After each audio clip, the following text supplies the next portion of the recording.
Les chaussures de l'homme étaient en fait un fusil de sniper. Il démonta les chaussures. Le support était constitué de 2 morceaux de canon. La semelle cachait la crosse du fusil, le silencieux, le percuteur et le module de culasse. L'homme était très satisfait. Il partit dans la nature pour tester l'arme. Il passa l'arme dans une corde, la tordit 2 fois et la fixa en place. Il visa une pastèque au loin et appuya sur la détente. Le tir toucha la cible, mais la balle partit légèrement vers la gauche. Il utilisa donc un tournevis pour faire un petit ajustement. Il visa à nouveau. Cette fois, elle toucha le centre. Finalement, il chargea de vraies balles, les chambra, visa et obtint un résultat parfait.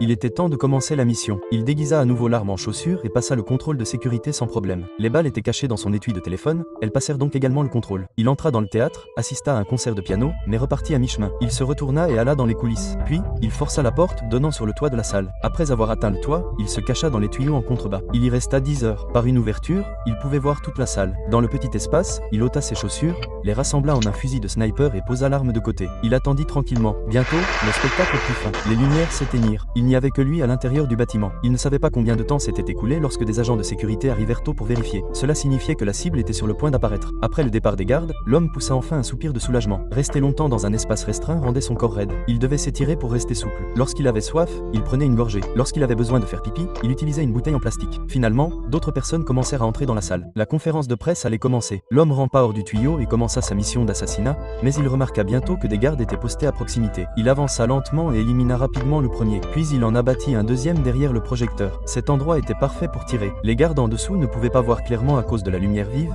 mais lui pouvaient tout voir clairement. Cependant, la cible était intelligente. Il se tenait derrière un grand morceau de verre pare-balles. Si l'homme tirait trop tôt, il alerterait tout le monde. Il attendit donc l'occasion parfaite.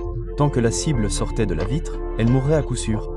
Mais au moment crucial, un autre assassin apparut. Au moment où la cible montrait sa tête, il fut effrayé par le tueur soudain. L'homme voulut tirer à nouveau, mais il n'en eut plus l'occasion. La cible, sous protection, réussit à s'échapper. Voyant cela, l'homme jeta rapidement son arme et se glissa dans la foule paniquée. Le chaos lui donna l'occasion de s'échapper.